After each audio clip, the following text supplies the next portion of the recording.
Olá, Oi, você está me vendo? Diz que sim. tô te vendo. E você, tá me vendo?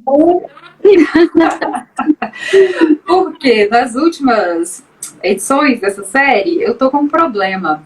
Ela não tá. O Instagram, ele não está me mostrando para as pessoas que vêm participar, entende? Oh, entendi. Eu tô te vendo bem. Só antes de eu entrar, que tava chiando um pouco, mas agora parece que melhorou também. Pois é, eu já percebi isso. Quando eu salvo a live depois, quando eu falo sozinha, fica chiando. Depois que entra, para.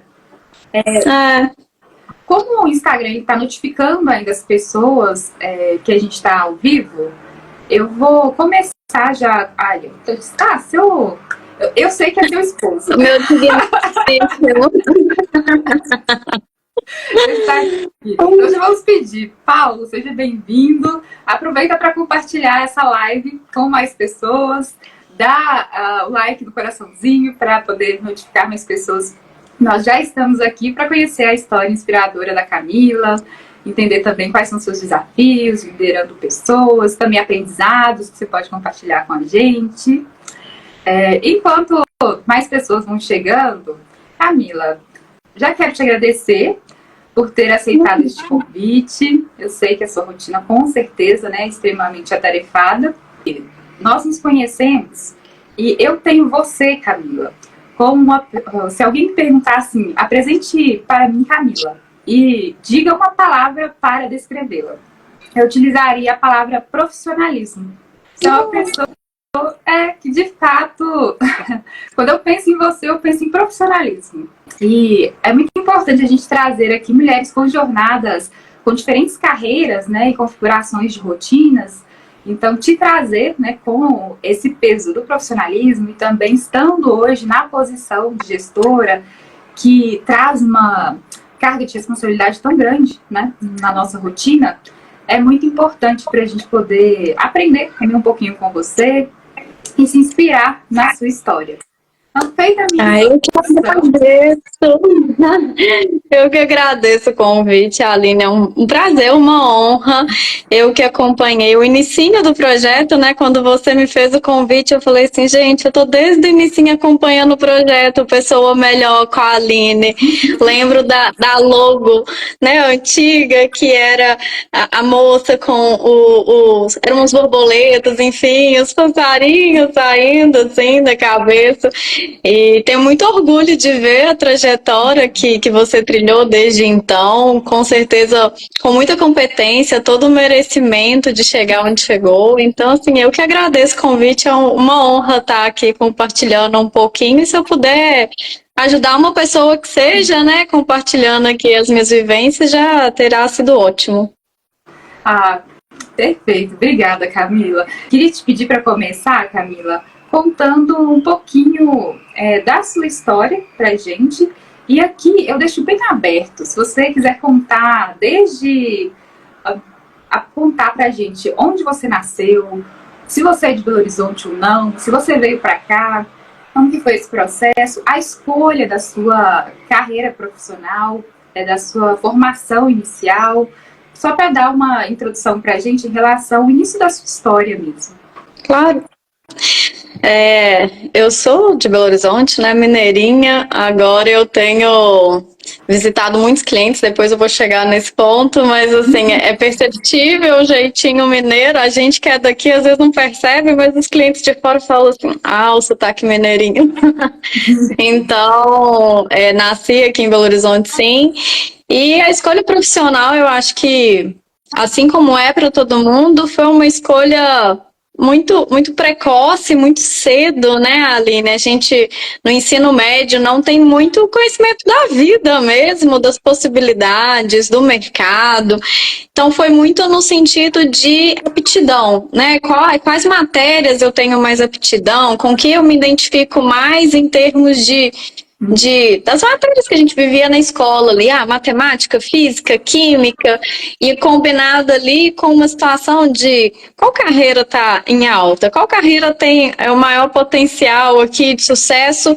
E eu acho que na época não se falava tanto de sucesso em tantos aspectos, em tantos fatores, né? Falava-se muito de sucesso financeiro, né? Hoje eu acho que é muito mais discutido isso, que, né, o aspecto financeiro é só um dos aspectos do sucesso, né? E que sucesso aí tem muitas formas de se manifestar ou conceituar para cada um.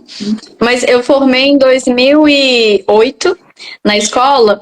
E na época, realmente, pelo menos dentro do contexto que eu vivia, era muito essa combinação de aptidão entre humanas, exatas, biológicas ou saúde, e qual carreira que me encaminha mais perto de um sucesso financeiro. Então, a minha escolha na época foi pela engenharia química, tendo em vista essa combinação. E não me arrependo da escolha, apesar de ter sido nesse contexto.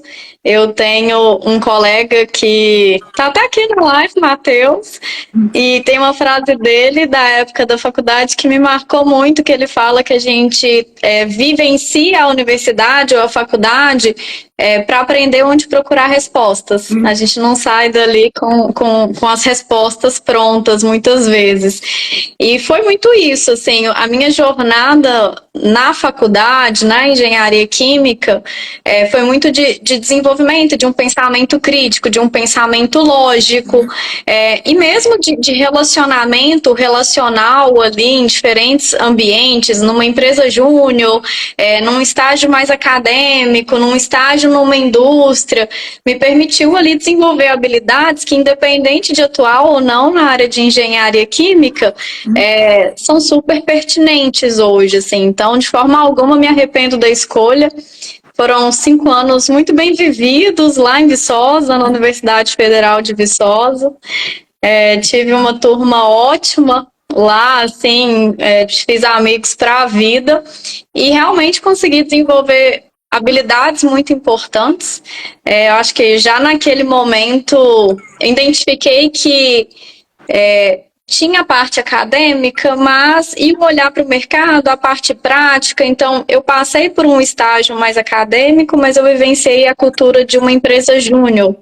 Então, né, para quem não conhece, empresa júnior são empresas formadas dentro das universidades por alunos dos cursos, monitorados ali pelos professores, mas que executam projetos de mercado, num preço geralmente diferente, né, mais competitivo que o de mercado.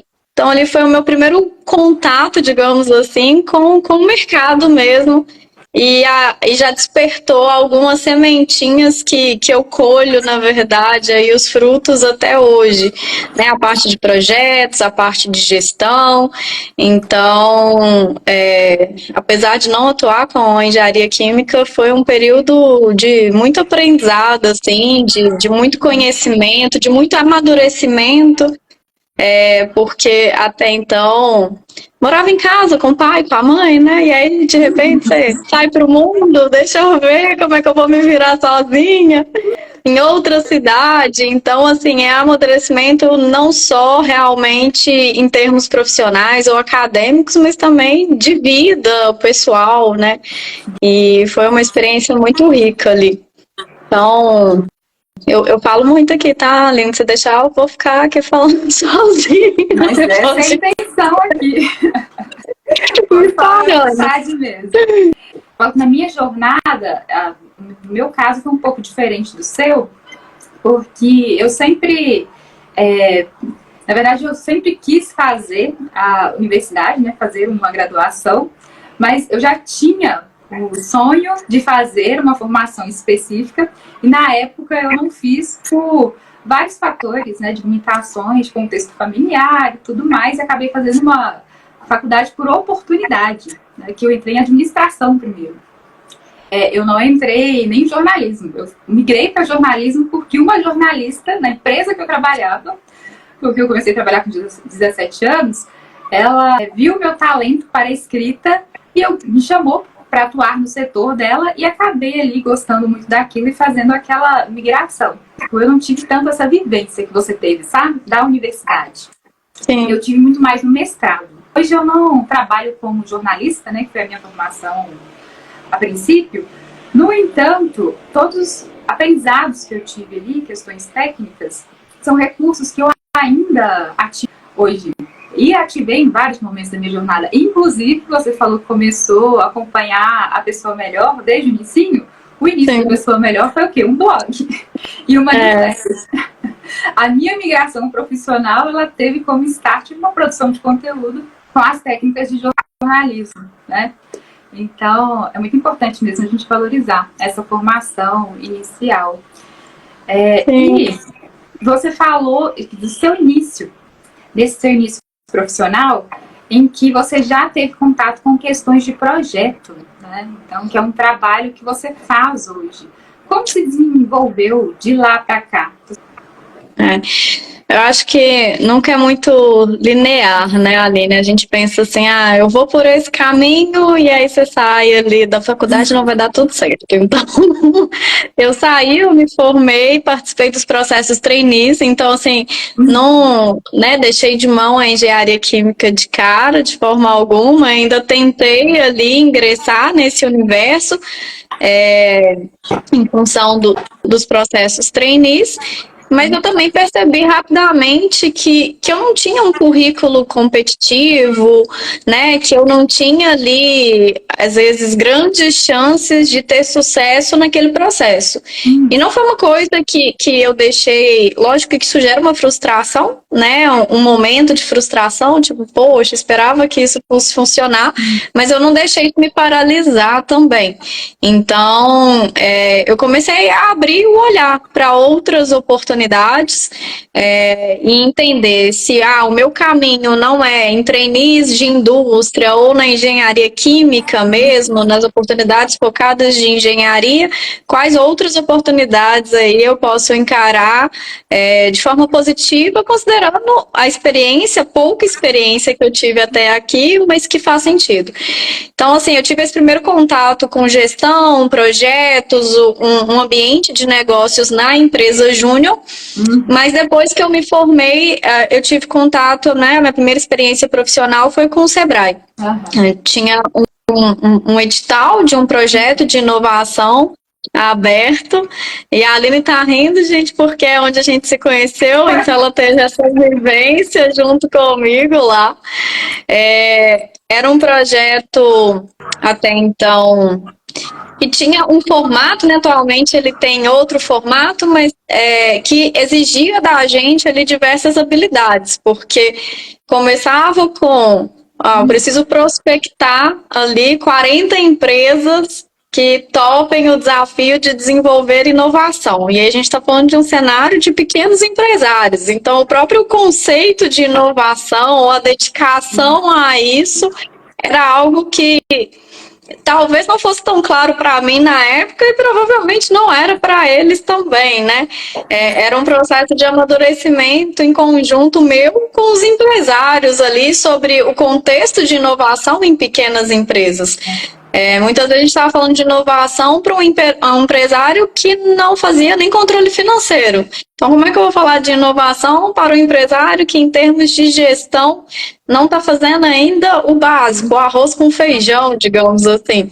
E aí, depois, o programa também amadureceu justamente para isso, né? Para que os empresários tivessem essa base de gestão e aí sim começar a pensar em inovação. Mas foi uma primeira experiência que me trouxe um pouco de comercial, e aí eu brinco que todo mundo deveria ter oportunidade de passar pelo comercial na vida, porque eu não sou, gente, a pessoa mais desenvolta, mais extrovertida, nada disso. Mas te exige ali desenvolver habilidades de negociação, de persuasão, que independente da área que você atua, são determinantes, porque no final das contas, a gente enquanto profissional e enquanto indivíduo, a gente está o tempo todo se vendendo também. Então, assim, não é porque a gente acho que tem muito esse mito de que para a pessoa ser um profissional da área comercial, ela tem que ser extrovertida, é aquela pessoa falante, super comunicadora. E claro que pessoas com esse perfil vão ter uma facilidade maior. Mas o comercial, para mim, foi muito positivo. Eu tive uma experiência exclusivamente comercial depois do Sebrae, que foi na Anshan, na Câmara Americana de Comércio, e eu falo, né, com conhecimento de que é possível uma pessoa que era tímida, mais introvertida, ter sucesso na área comercial, porque na época eu consegui estar entre as 3 melhores comerciais do país, na época que eu atuei na área comercial, e muito do meu diferencial enquanto profissional comercial era a disciplina, seguir o processo, eram características de uma pessoa introvertida que muitas vezes a pessoa que tem um perfil mais comunicador ali não tem. E vendas tem muito de encantamento, de persuasão, mas tem muito de ciência também, de processo, de persistência. Então, a minha primeira experiência no Sebrae teve esse primeiro momento, né, comercial, que foi muito linkado com a minha segunda experiência profissional na Câmara Americana de Comércio. E também a parte de relacionamento, inovação. Então, assim, né, o projeto ele tinha a proposta de acompanhar os pequenos empresários por praticamente 2 anos no desenvolvimento dessas ações de inovação. E era um desafio, o desafio de trazer uma visão de amadurecimento para o empresário num programa que era gratuito. Então, hoje é um amadurecimento que eu vejo, geralmente, né, o que a gente vê é que quando a gente paga ou a gente desembolsa algo, o engajamento é maior, porque eu penso assim, ai, tá doendo no meu bolso, eu paguei, eu tenho que fazer esse curso aqui, eu tenho que finalizar essa história. Mas quando é de graça, qual que é o nível de engajamento? Assim, qual que é o nível de prioridade? Eu posso postergar? Eu vou apagar um incêndio aqui, depois eu olho para a inovação, para o plano de ação que eu tinha feito com o Sebrae. Então, era um desafio grande de engajamento, de relacionamento e de persistência, porque foram, né, 2 anos acompanhando os mesmos empresários, mas também foi muito gratificante ver o quanto eles evoluíram. Na época eu atuei nos setores de moda e construção civil e recentemente eu me casei e quando eu fui montar aqui o meu apartamento, a minha casa, eu recorri aos empresários que eu acompanhei na época do Sebrae, porque eu sabia que eram profissionais capacitados, profissionais muito bons. Então, assim, a vidraçaria foi a que eu acompanhei na época do Sebrae, as cortinas foi a que eu acompanhei na época do Sebrae.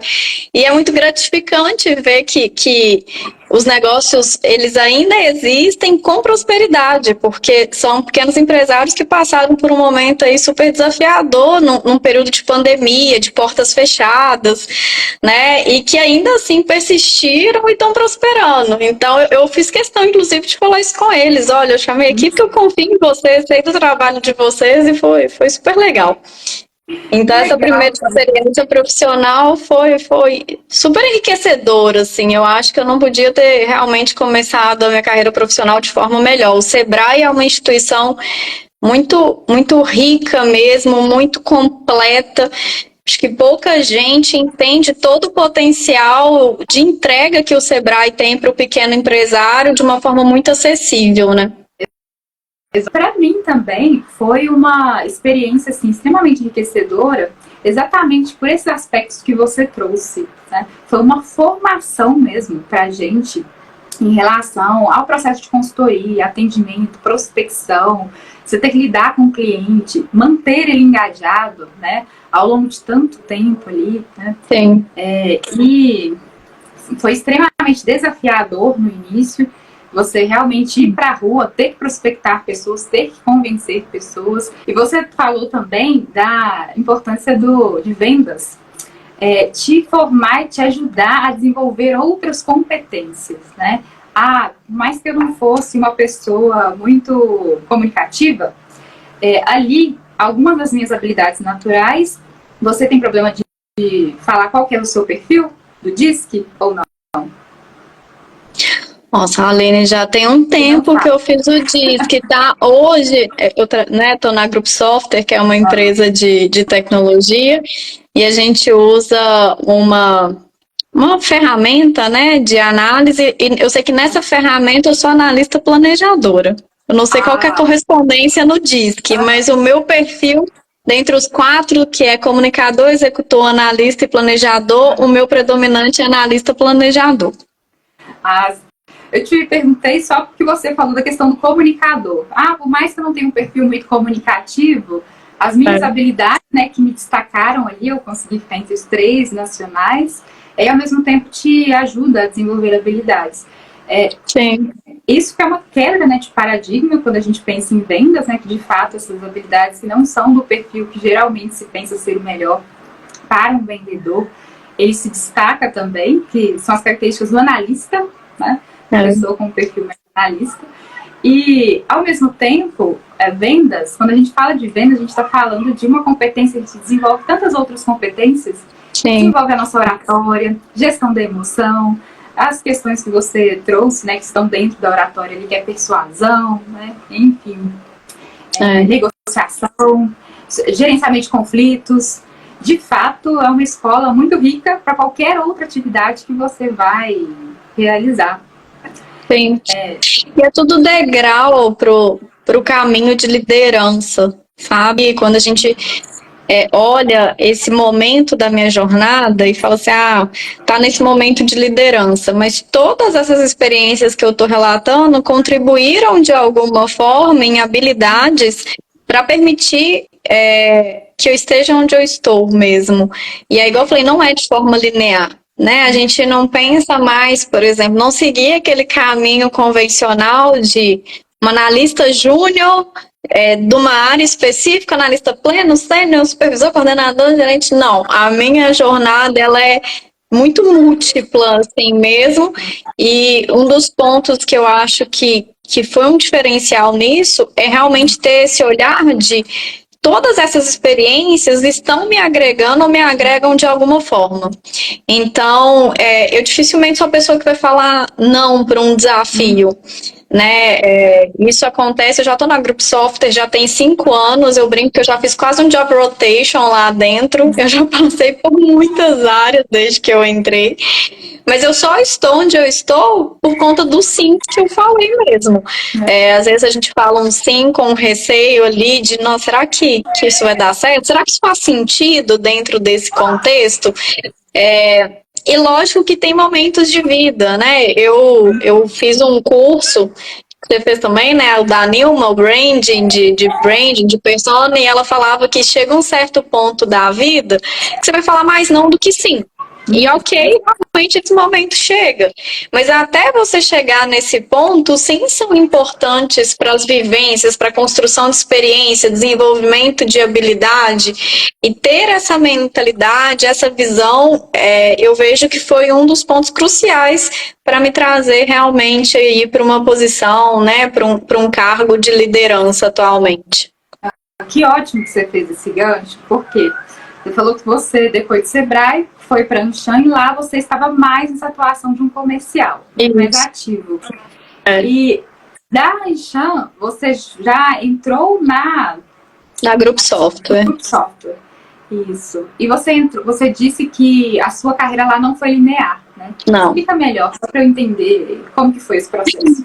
Eu entrei como supervisora de projetos já na Group Software. E já não eram projetos tão óbvios assim. Então, era uma fase de implantação de sistema, que era uma coisa zero óbvia para mim na época. Projetos de gestão do conhecimento. E com 6 meses que eu estava lá, eu assumi uma gestão do pós-vendas também. Então, que na época era uma característica de ouvidoria. Então, ali, em cerca de 2 anos, eu tinha passado pela área de projetos mesmo em si, que cuidava de projetos de implantação internos, não direto com o cliente. Gestão do conhecimento, que era a parte de conteúdo para os clientes, e pós-vendas. Então, assim, áreas bem, bem diversas mesmo, com objetivos diferentes. E depois depois eu evoluí para focar na área de ouvidoria, contratos e posteriormente assumir a área de gestão também. Então, assim, por isso que eu falo que não é linear. Para uma pessoa que está de fora, é até difícil de entender, porque o meu papel também foi mudando à medida que a empresa foi evoluindo. Então, a empresa também passou por transformações organizacionais nesse período, de entender, olha, essa área não faz sentido dessa forma, então vamos reestruturar e fazer essa área focar numa parte de tecnologia. Vamos fazer um spin-off da parte de educação. Então, vários movimentos foram acontecendo e eu fui acompanhando esses movimentos, dizendo sim aos desafios, como eu falei. Então, eu cheguei a passar realmente pela área de projetos, ouvidoria, pós-vendas e gestão. E aí, gestão era uma área mais voltada para planejamento estratégico, metodologias de gestão, processos, projetos estratégicos.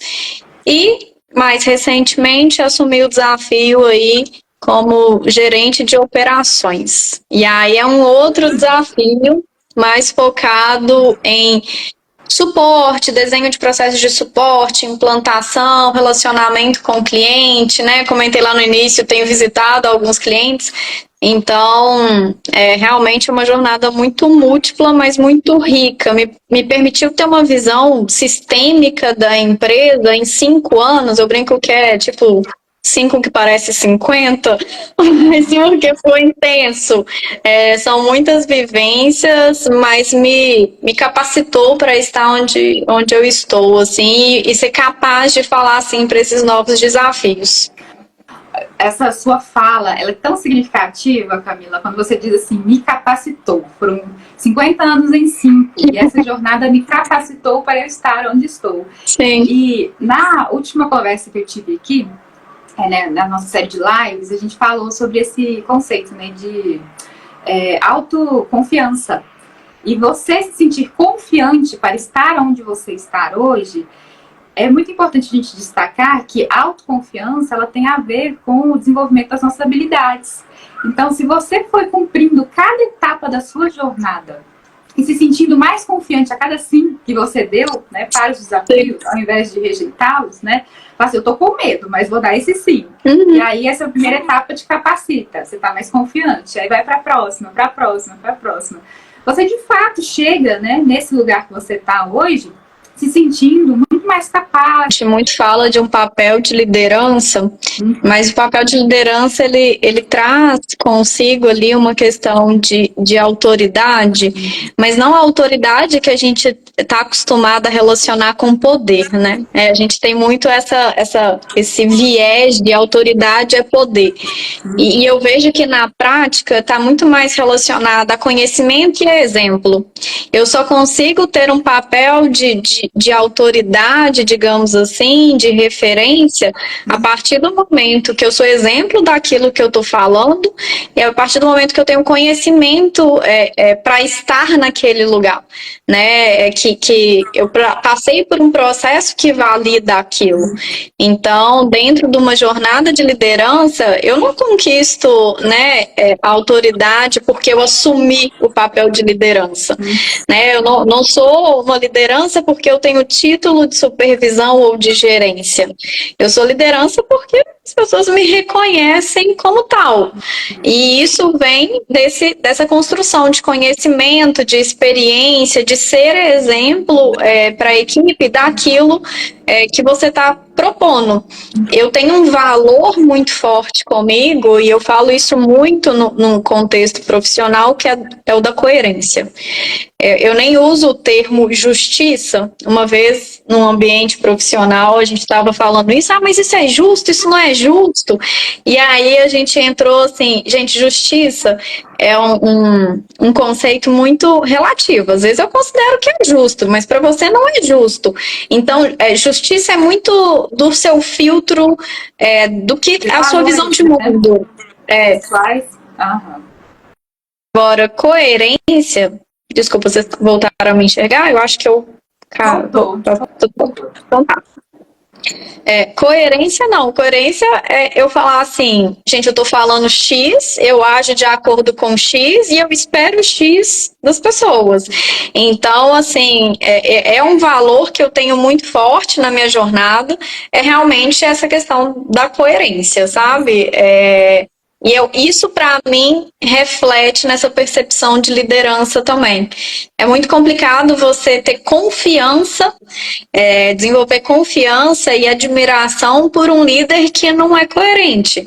Então, eu tenho isso muito, muito forte para mim, em termos de quando eu estou nesse papel, me reconheço nesse papel, eu estou sendo coerente.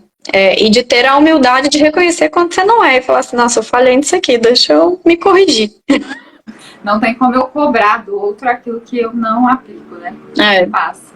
Exato. Bom, você até então estava explorando a sua jornada profissional até essa posição de liderança. Foi bom você pontuar o fato de um dos desafios, né, que eu acredito que uma pessoa que está em posição de liderança enfrenta, que é essa questão da autoridade. Para você ser visto como líder, você tem que ser visto como uma autoridade, né? E não tem a ver com força, comando, né? Nem com uma posição, mas muito mais com outros atributos, que aí você trouxe aqui pra gente essa questão da coerência, que é muito enriquecedor. Na sua posição de líder hoje, quais são os principais aprendizados e desafios que você tem ao lidar com pessoas? Por quê?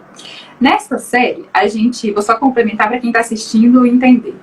Nós estamos trazendo mulheres, né, que lideram a sua jornada, pessoas e negócios, e a gente quer saber dos desafios que boas práticas e desafios que vocês têm na sua jornada, liderando pessoas e negócios, também cuidando do seu bem-estar. E um dos aspectos fundamentais que a gente tem, dos pilares, né, do bem-estar, é relacionamento. E basicamente, quando a gente fala de liderança, a gente está falando de relacionamento. Que o líder é aquela pessoa que tem que estar ali se relacionando com as pessoas no dia a dia para poder fazer com que as coisas aconteçam, né, de fato. Quais são as principais boas práticas que você acredita que você adota, além dessa que você já trouxe aqui pra gente? Quais são os principais desafios na posição de líder que você tem? Tá. Eu acho que o primeiro deles seria a questão da comunicação. Muito passa pela comunicação. Assim, é um desafio que surge de forma frequente quando a gente fala assim, faz uma análise e pensa assim, nossa, onde que a gente errou aqui? Na comunicação. E muito porque a gente comunica com o nosso filtro, com o nosso entendimento e acha que o outro vai perceber da mesma forma.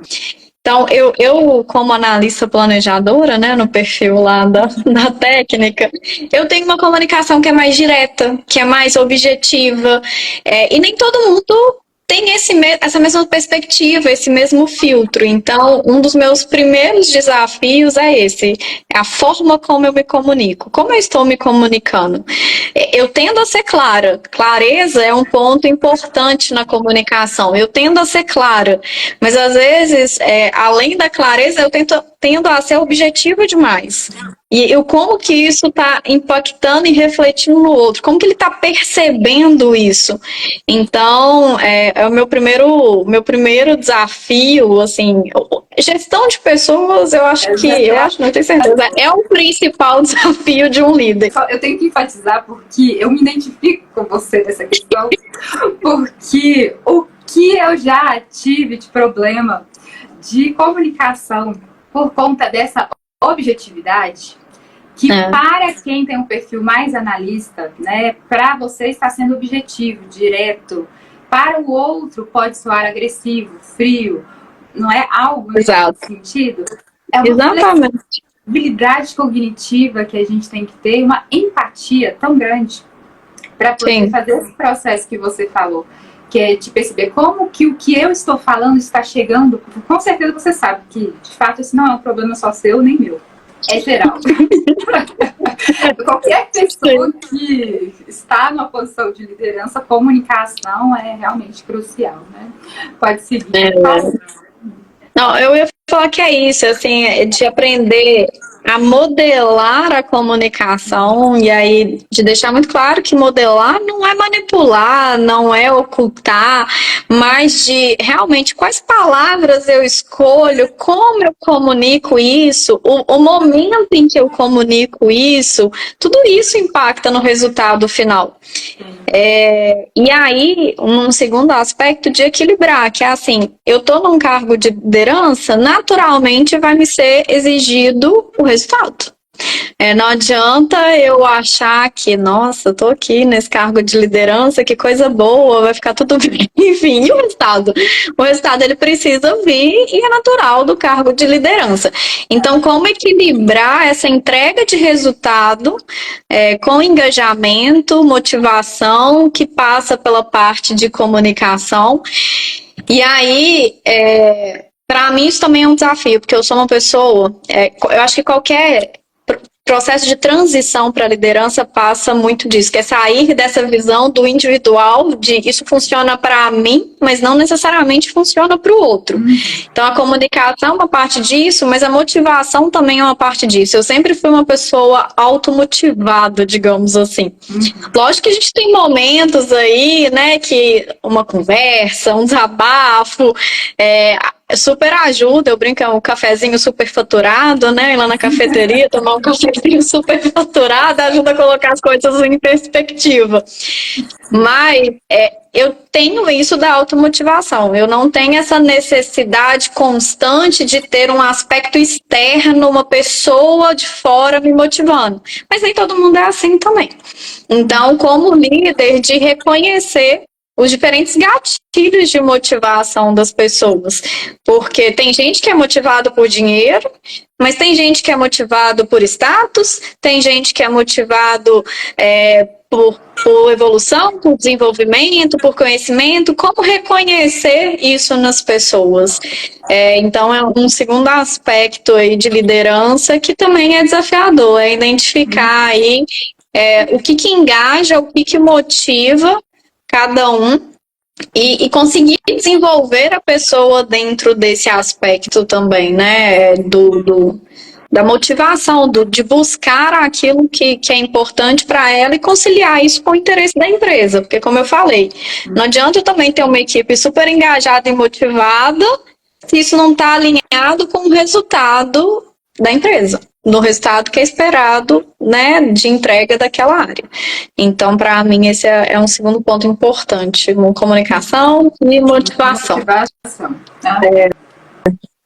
E eu acho que esse senso de equipe, né, no final das contas, o líder, ele é esse ponto comum de um grupo de pessoas. E se o líder não é de fato um líder, ele está ali na frente de um grupo de pessoas e não de uma equipe. Então, de ter realmente, de perceber essa diferença. Eu estou aqui num grupo de pessoas ou eu estou aqui dentro de um contexto de equipe? E tem muita diferença nisso, né? Eu vejo esse grupo de pessoas como equipe quando tem um objetivo comum compartilhado, que as pessoas entenderam e estão buscando de forma conjunta e não só individual, em colaboração. Eu tenho as pessoas certas nos lugares certos. É um desafio da liderança também, porque muitas vezes a gente vê uma pessoa ali com baixo desempenho, não quer dizer que aquela pessoa é um profissional ruim. Às vezes é uma pessoa que está no lugar errado. E cabe ao líder reconhecer isso também, de ter as pessoas certas no barco dele, mas as pessoas certas nos lugares certos. Então, e isso faz parte de formar uma equipe também, ter as pessoas certas nos lugares certos. Então, eu acho que, de uma forma geral, são, para mim, os 3 aspectos mais desafiadores. Realmente viver ali uma equipe, não um grupo de pessoas, comunicação e motivação.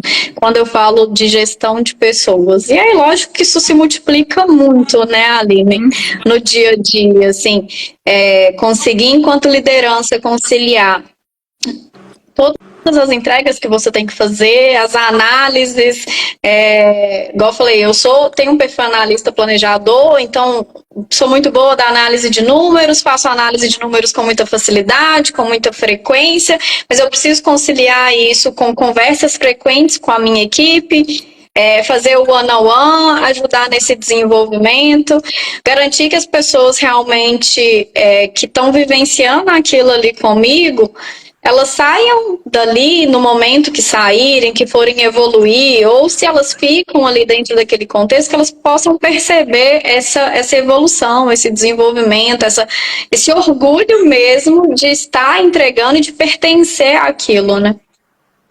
Você falou que esses são os 3 aspectos que mais te sobrecarregam, de certa maneira, né? Que são mais desafiadores para você, que você tem que articular ali, junto com esses diversos papéis que você tem. Eu tenho que fazer o one-on-one, eu tenho que cobrar, né, números, enfim. E nesse processo, você gerencia o seu estresse na sua rotina? Ou você não tem gerenciado esse estresse? Pode ser bastante honesta. E o estresse da sua equipe.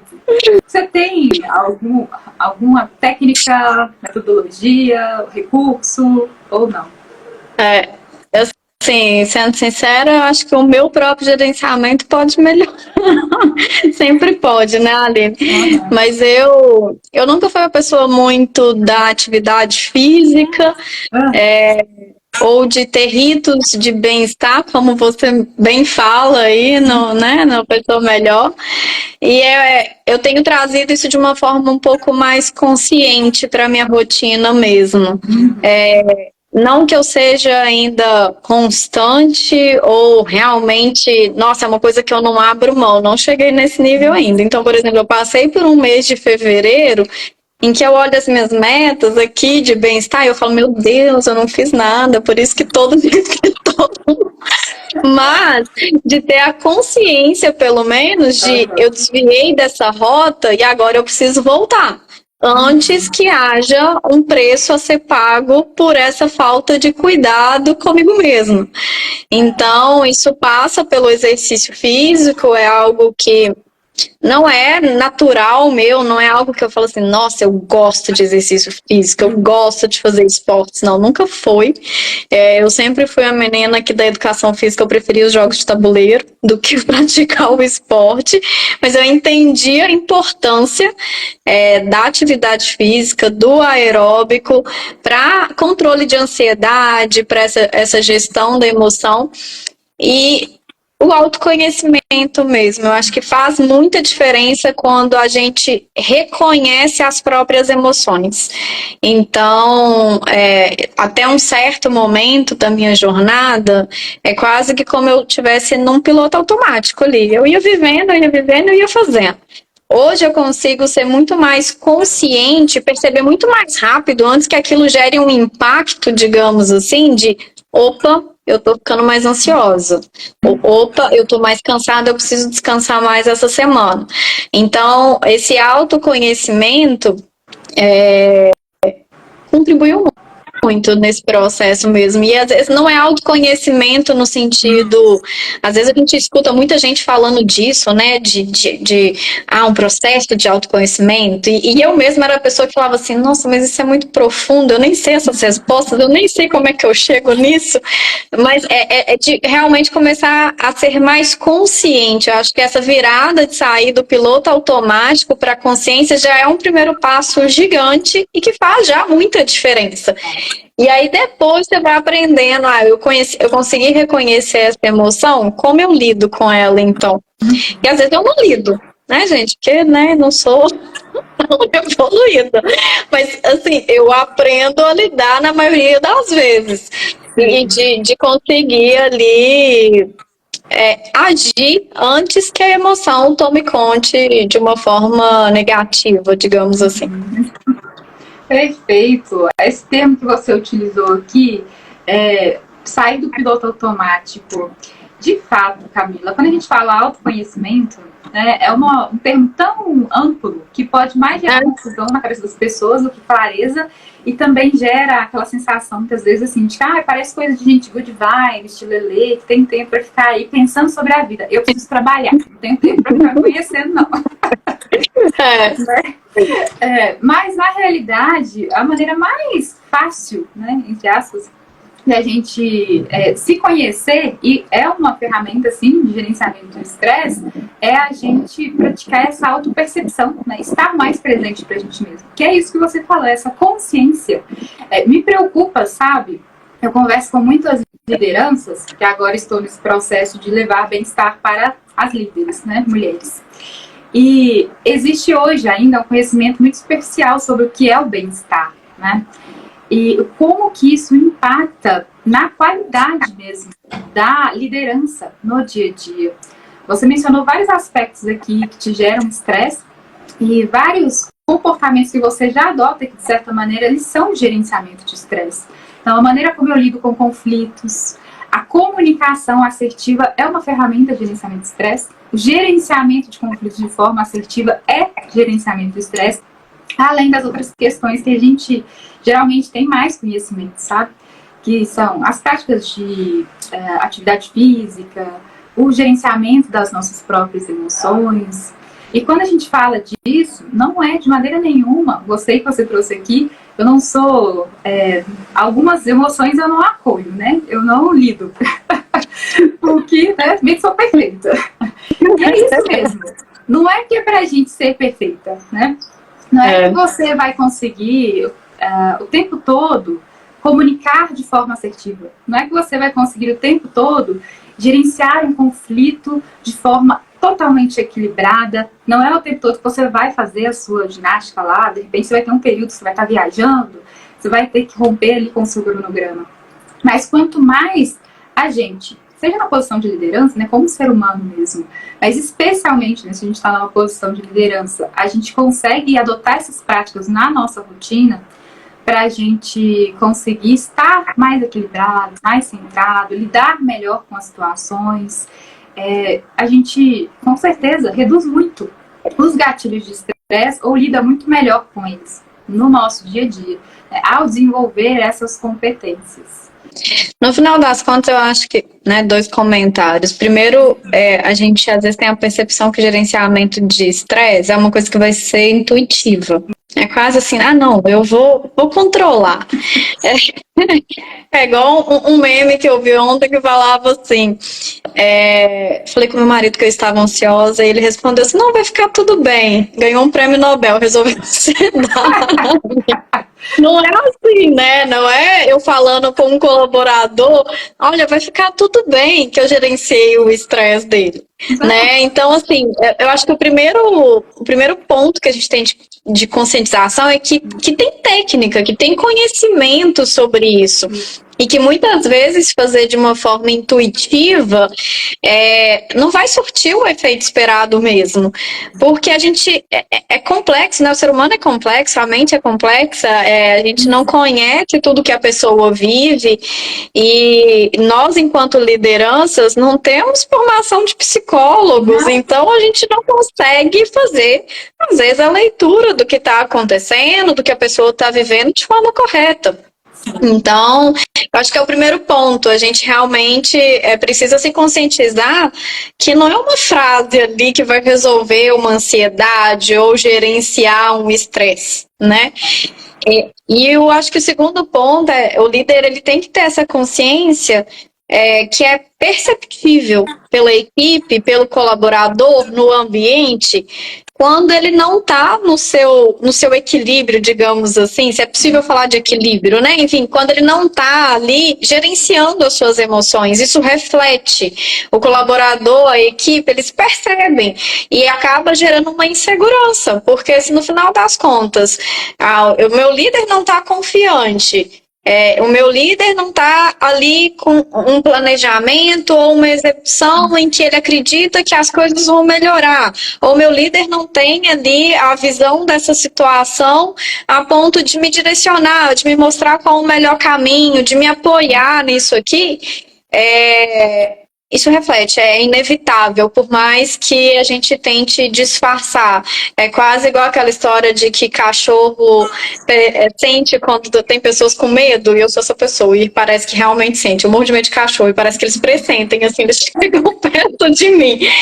O ser humano também é muito sensível ao que o outro, principalmente numa convivência diária, né, Aline? Assim, nós estamos falando de estar num ambiente 8 horas por dia.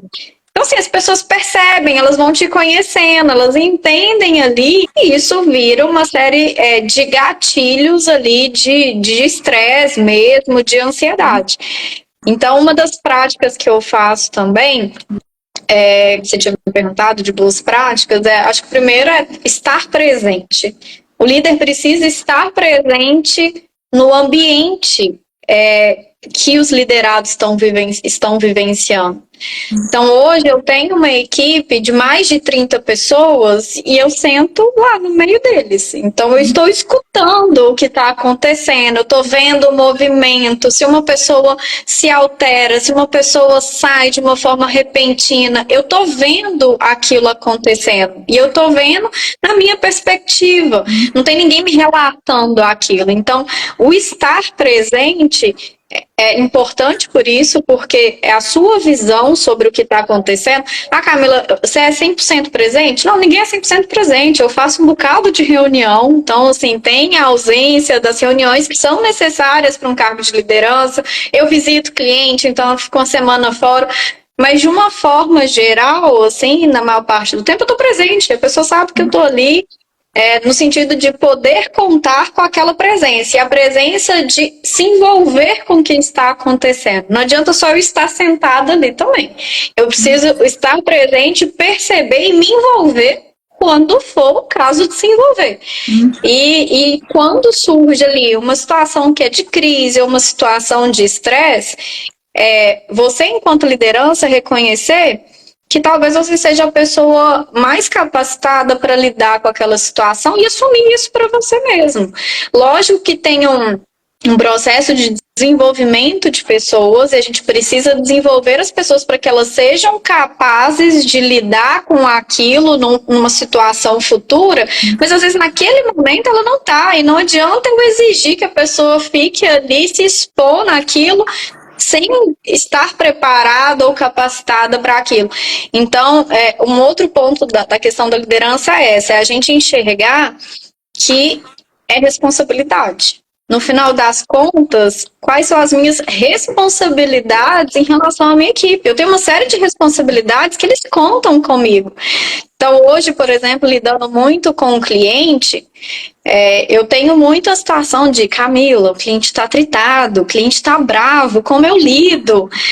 Eu estou lidando com a emoção não só do meu colaborador, mas com o cliente na outra ponta, e às vezes o meu colaborador não sabe lidar com a emoção do cliente. Então, de ajudar a trazer a perspectiva, de colocar isso em perspectiva, de fazer o exercício dessa empatia de, vocês estão entendendo por que o cliente também está tritado? E se fosse vocês no lugar dele recebendo essa resposta aí de uma forma recorrente, como que vocês se sentiriam? Primeiro, de trazer essa perspectiva mesmo, porque às vezes a pessoa está ali só percebendo o atrito, o conflito, mas o que é? Qual que é a perspectiva maior do que aquilo?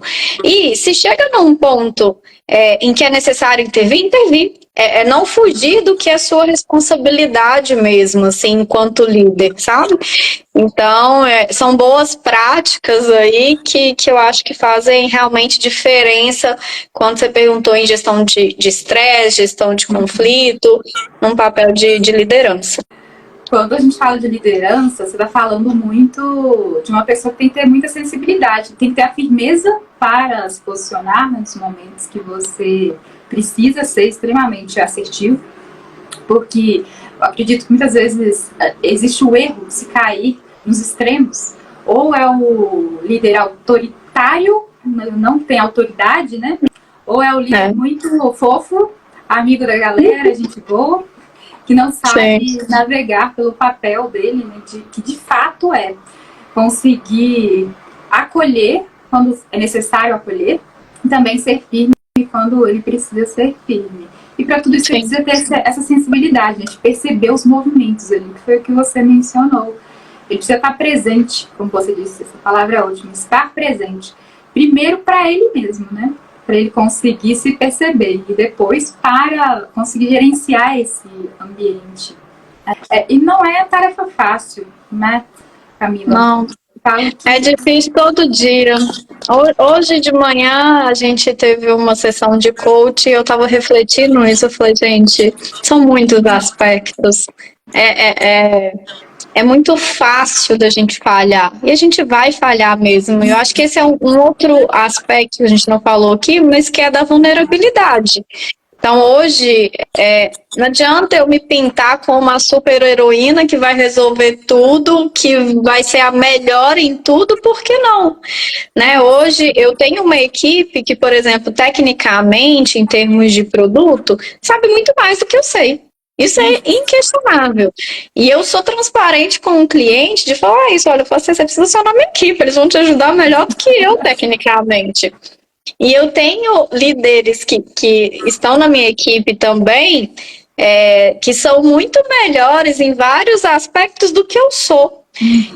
Então é também da gente ter a humildade de reconhecer e aprender com o que, né, as outras pessoas fazem melhor do que a gente, né? E elas não esperarem esse papel de um super-herói. Outro dia eu estava lendo uma matéria que falava muito disso, dessa geração Z, enfim, não querer assumir papéis de liderança, porque eles enxergam que o líder é um líder estafado, é um líder cansado, é um líder que não tem equilíbrio de vida, e isso é responsabilidade nossa, assim, eu consigo hoje falar que sim, eu tenho equilíbrio entre a vida profissional e pessoal. Eu nunca trabalho final de semana, não, tem final de semana que é necessário, mas enfim, não é todo final de semana, eu consigo fazer um exercício físico, eu consigo ter lazer. Então, assim, é possível ter uma liderança saudável também, fora desse papel de sou uma super heroína que vou resolver tudo e fazer tudo e sou a melhor de tudo. Não sou a melhor em tudo e não vou fazer tudo sozinha. Eu preciso de ter uma equipe muito boa que queira fazer isso acontecer também. Eu acho grande limitante, não sei se você vai concordar comigo, para quem quer uma posição de liderança hoje, não é nem essa questão da qualidade de vida. Porque se um líder for um bom líder, como você me mostrou aqui na sua fala, você falou assim, eu falo para o meu cliente que ele tem que consultar um colaborador meu, porque ele é muito melhor do que eu tecnicamente. Isso já mostrou que Camila é uma excelente líder. Porque líder é aquele que exalta, né, os seus liderados e ele está nessa posição de humildade mesmo, de ter pessoas que tecnicamente ali têm competências mais desenvolvidas em determinadas áreas e que ele que articula essa dança, né, dessas pessoas. Então, de fato, quanto mais a equipe dele fluir, menos sobrecarregado ele vai ficar, né? Sim. O líder mais sobrecarregado é aquele que não quer liderar. Ele quer fazer o trabalho dos outros, muitas vezes. Sim.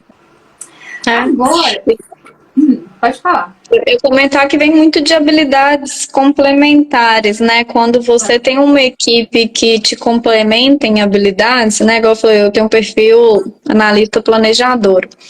E uma das líderes que trabalham comigo, que estava até aqui online, Loiane, incrível, inclusive, ela tem um perfil mais executor. Então, ela me complementa, no sentido de, tô lá, eu fiz o planejamento das ações, Loiane tá lá comigo assim, Camila, tem que fazer essa ação aqui, ó, nós temos que bater essa meta.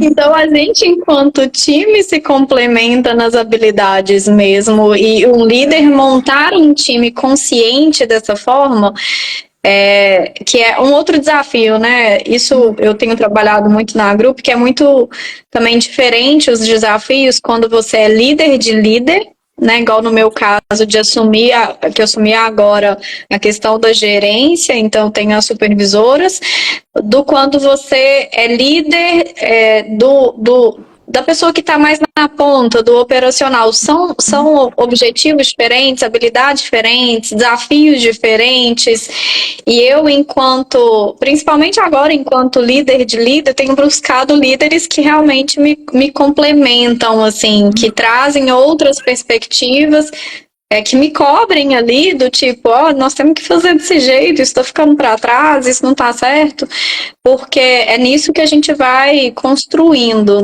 não é nem na divergência que a gente vai construindo, não, é na complementariedade mesmo.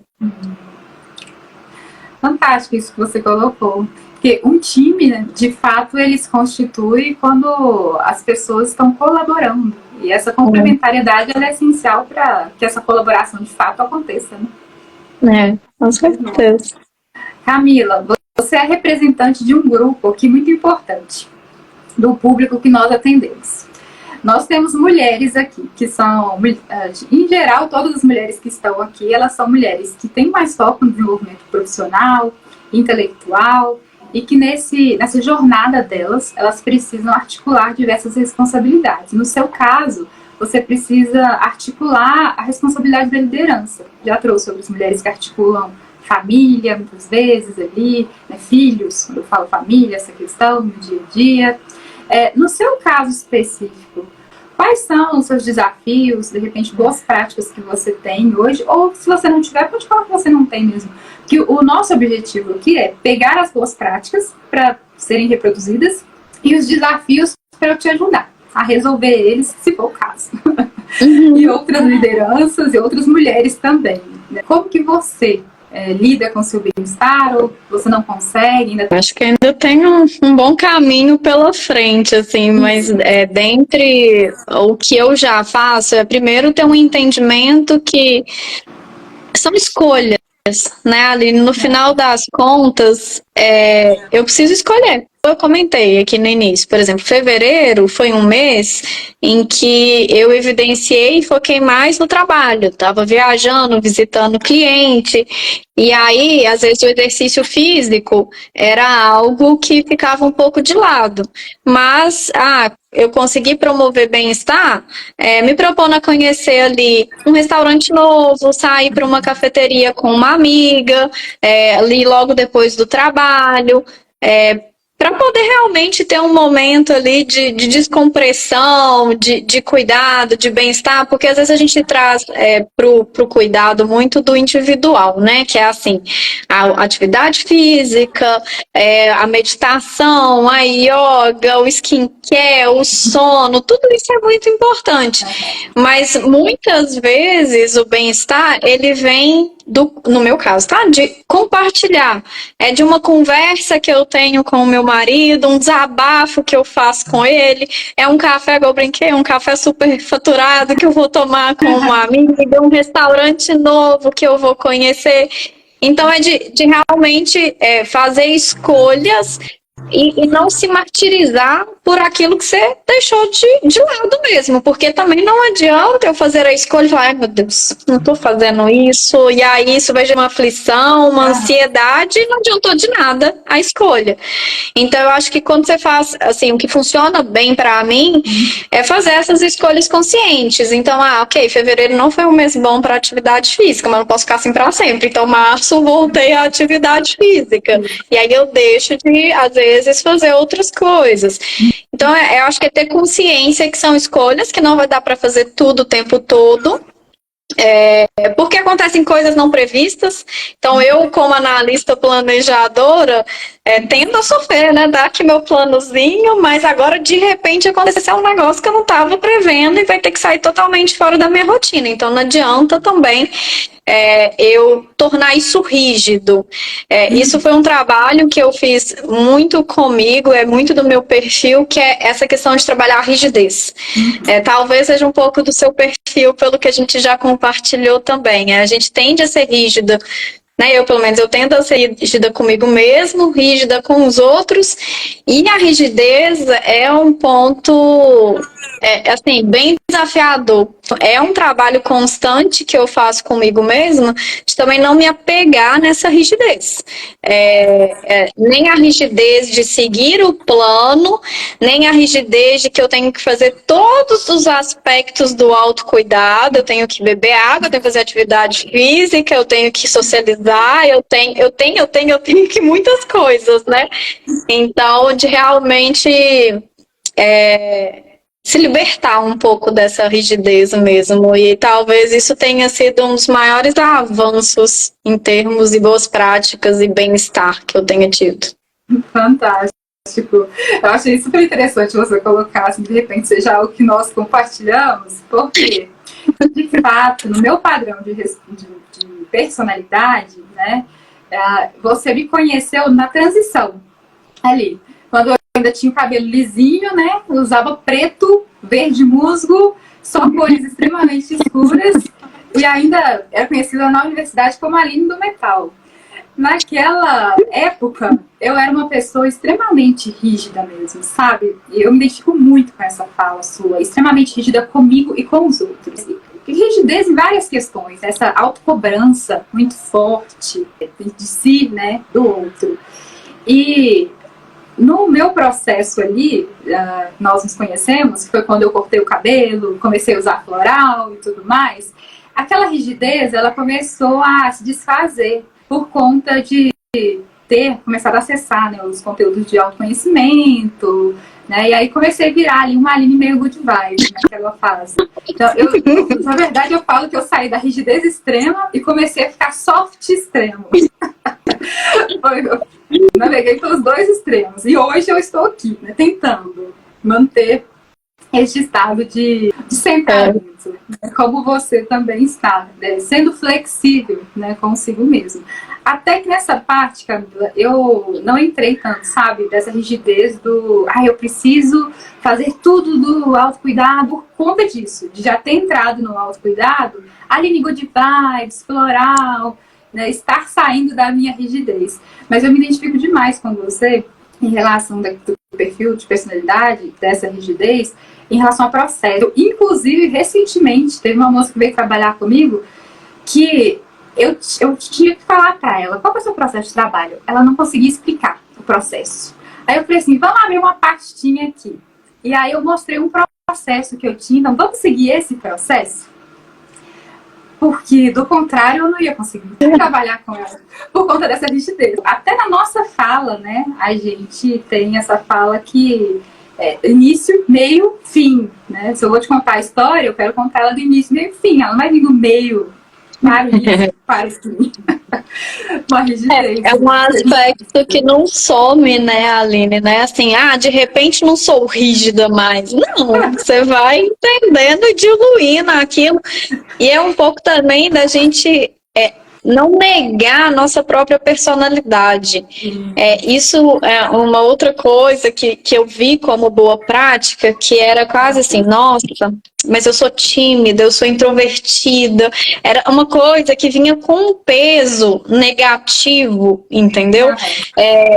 E eu comecei a tornar isso mais leve. Ok, eu sou introvertida mesmo. Às vezes a minha energia social é muito mais baixa que a do meu marido, que adora socializar, e ok.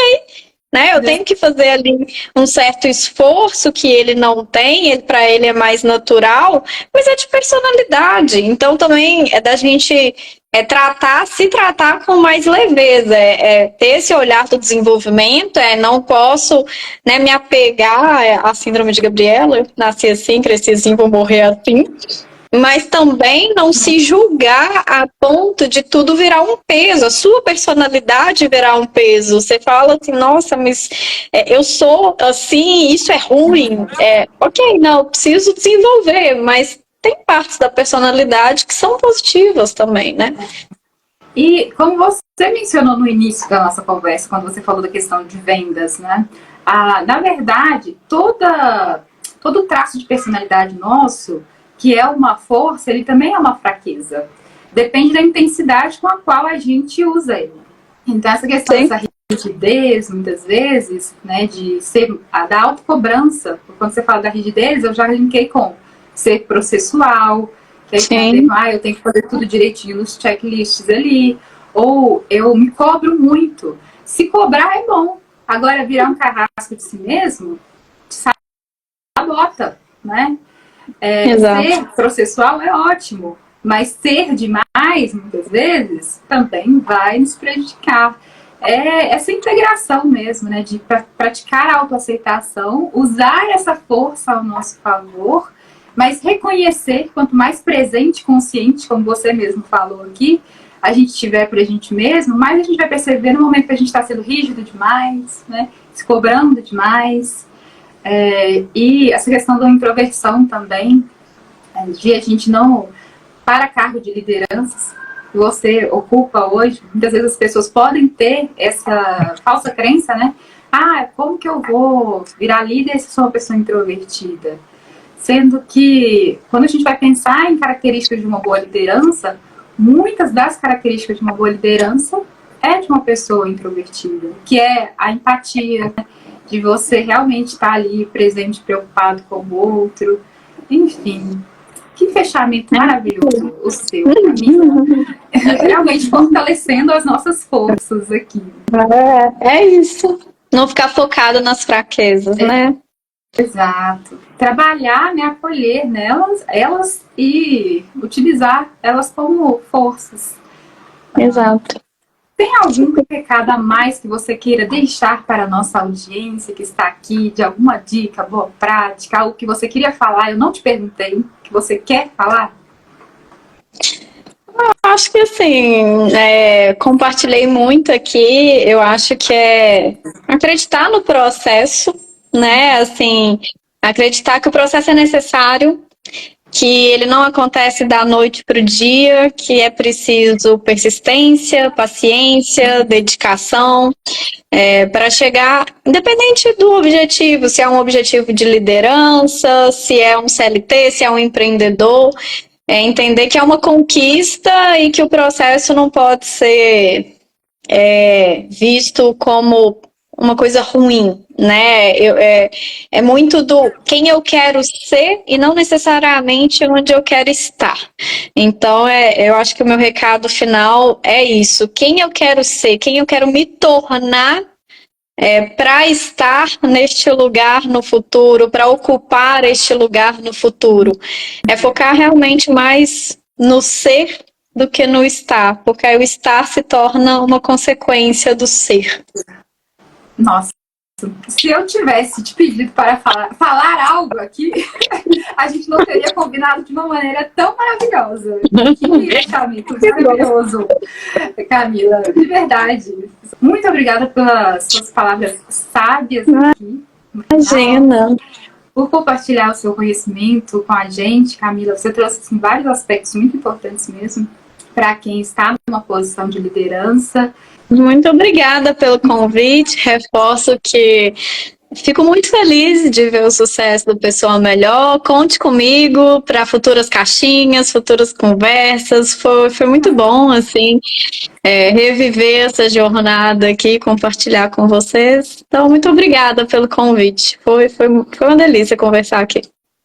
E para quem quiser ver a gravação, eu vou disponibilizar o link para quem está cadastrado no nosso link aqui na bio da série Mulheres que Lideram a Sua Jornada, Pessoas e Negócios. Então, se você não estiver cadastrado, cadastre lá que você recebe o link para ver a gravação de todas as nossas conversas. Beijo no coração. Beijo, beijo. Até mais. Beijo. Tchau, tchau. Tchau.